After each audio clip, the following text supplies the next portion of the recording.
Hey, what is going on, guys? I hope you are doing awesome. I know I am. This is Shady Wags with Gadget Gaming, and I finally did it. It took me forever and a day, but I have leveled all the classes in Battlefield 1. So I'm going to start doing some class guides. I didn't want to start those until I had everything unlocked and was able to play around with each gun and each piece of equipment a little bit so I could get some solid comparisons and opinions. Now, this isn't going to be a say-all, end-all of guides. Different things work for different people. I have put a lot of time into this game, and I'm pretty good with all the classes, and I just want to share with you some of the things that worked for me and some of the things that did not. Now, the first class guide is going to be on the Assault class. This class is built for rushing the objective, blowing up vehicles, killing, and dying. Hopefully, with some of these tips, you're going to kill a little more, and you're going to die a little less. Now, when I look at the guns and equipment for my loadouts, I look at consistency, what that piece of equipment or that gun has done over a long period of time. Sure, some guns and equipment are situational, and yes, they will outperform the others in those specific situations, but I don't really want to be swapping things in out from match to match unless I'm trying to complete a challenge. I would just rather run with a loadout that is good for all situations. I'm going to start by looking at the submachine guns, and the way I judge these is on short range accuracy. We're talking mono-e-mono, close combat, hip fire situations. Medium range, this is going to be potentially both hip fire and aimed in situations. And then long range encounters, this is where you have to aim in to try to kill that target. I also take into consideration damage output and face-off 1 versus 1 situations and then 1 versus 2 or more. Now, first up is the gun you've probably been killed with more than any other, and that's because anyone who plays Assault has to start with that gun, the MP18 Trench. This is a decent short-range weapon using both hip fire and while it's aimed in. And you can see it does have the second best damage output out of the SMGs, but it is last in rate of fire. Where this gun ultimately suffers is its medium range accuracy and damage output. If you're in a medium range encounter and you're trying to aim in on the target, it does have a lot of recoil and it begins to drop damage around 17 meters. And at long range, the chances are very slim of you killing your target, but not impossible because I have pulled off miracle shots with the MP18.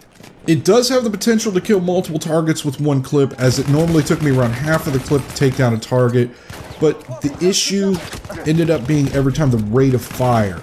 I could take down the first guy, but it was not fast enough, so I found myself, as I was switching to the second target, I would end up dead. There are 2 more variations of the MP18, the experimental and the optical. The experimental adds an optical sight, and instead of being fully automatic, it is now a 3-round burst, making this much more accurate at those medium range encounters. But due to the fact that this is a 3-round burst, the damage output is not enough to justify using or unlocking this gun. I struggled in situations where I easily should have won over the other player, but this gun just can't put out the damage fast enough. So this is a gun I would never use. The optical version does give you a boost to aimed accuracy, but what you gain in accuracy, you lose in a greater amount in hip fire. Ultimately, I feel the best version is the trench version for that reason, especially if you are charging in. Now, if you're the type of player that is near the front, but maybe not right up on the front line, maybe a little bit back, then you might want to use the optical. The next up is the Automatico, and all I can say about this gun is that it rips. In close-up battles, this gun will tear down opposition with a 900 rate of fire. Now, when you use this gun, you basically are giving up aiming down the sight, and the recoil on this bad boy is wicked. Since the recoil on this thing is so bad, your chance of getting any medium or long range kill is basically out the window. And for that reason, I would go ahead and just use the trench version of the Automatico. I look at the Automatico as a high risk, high reward gun. You do have to change up your playstyle a little bit and be a little more reckless and a little more aggressive trying to get in close when using this gun. I would find myself running in trying to get close to the objective and getting killed time after time. But then when I finally did get in close, I might tear off 3, 4, or 5 kills in a row. The Automatico is definitely fast enough and does enough damage to take down multiple targets with one clip. The real challenge though is, since this gun does rip, is not emptying the whole clip into the first guy. Now the last SMG is the Hellriegel, and to unlock that weapon you have to be level 10 assault. Once I unlock the Automatico, that is the gun that I use to level up all the way to assault 10. Now I thought I was performing better with the Automatico, but when I look back, I used both the MP18 and the Automatico around the same amount of time, and I got about the same amount of kills. So I attribute that to when I was using the Automatico, I was losing those medium range fights that I would have won with the MP18.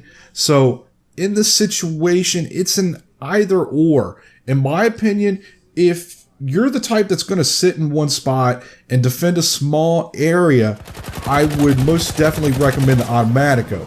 But if you're the type of player that is going to be constantly moving and finding yourself in different situations, I would use the MP18 all the way to 10.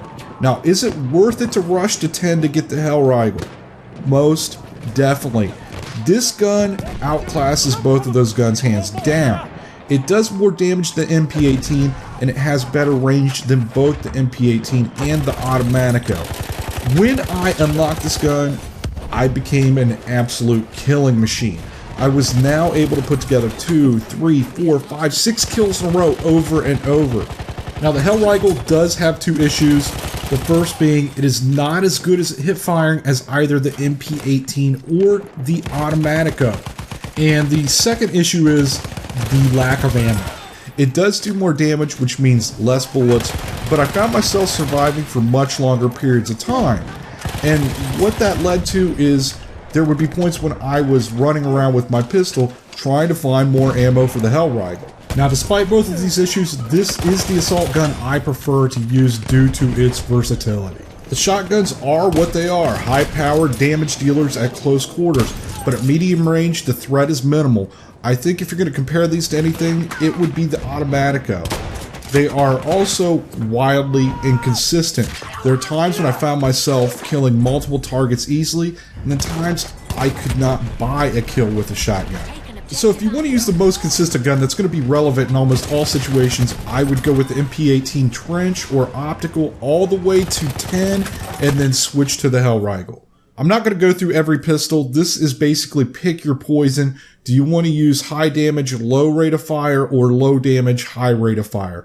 For the pistols, I use the 1903 Hammerless. This gun currently has the highest rate of fire and damage combo out of the pistols that are available for assault. For the gadgets, I always run with anti-tank mines and tank grenades. You get 3 mines and you can have 3 out at a time.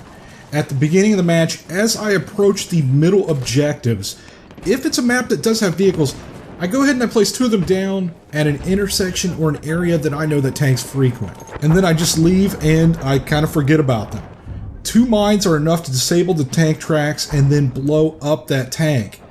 Even if you die, those mines will still remain in that spot unless something or someone blows them up. And you would not believe how many multi-kills this leads to. Many matches I played in, it'd be well into the match.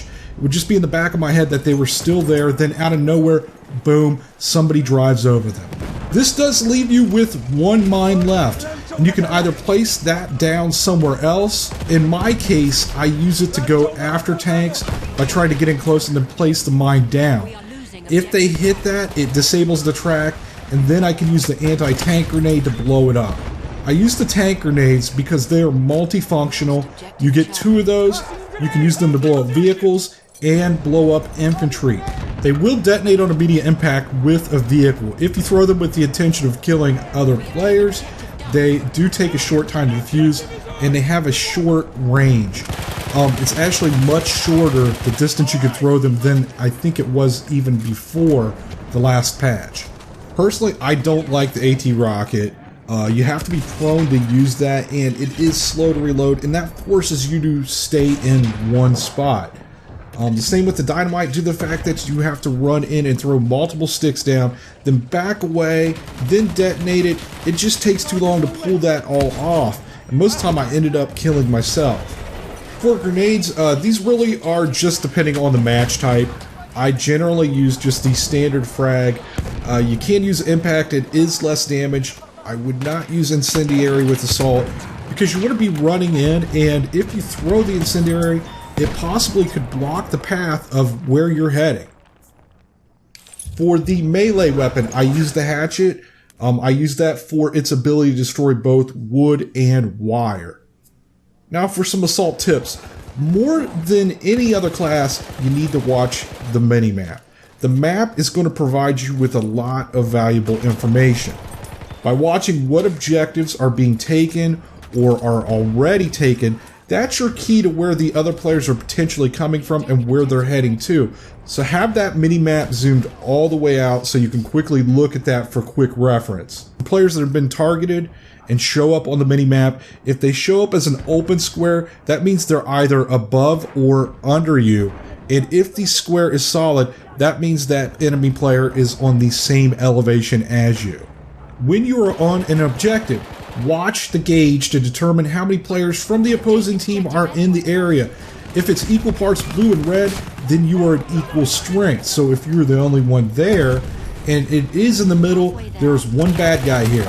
If it's slightly to the right, 2 or 3 enemy players, and all the way to the right, well, you are greatly outnumbered, my friend.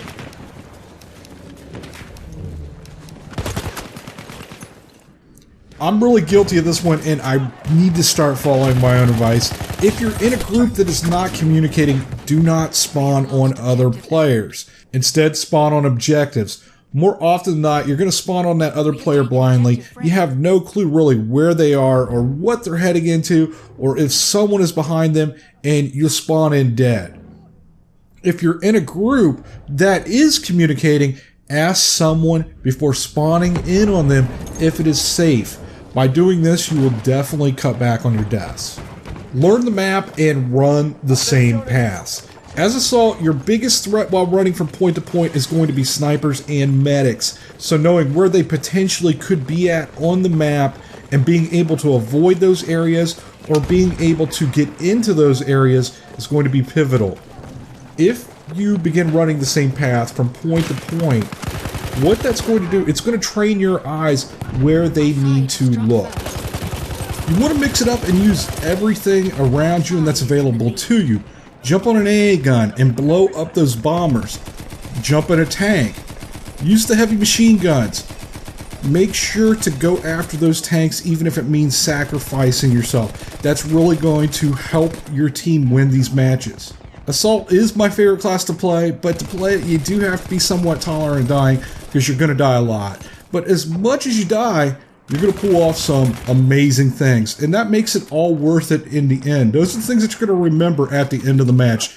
Well, that is all I have for the Assault class. I hope you guys found this information useful. If you did, I really would appreciate it if you took the time to hit that thumbs up button.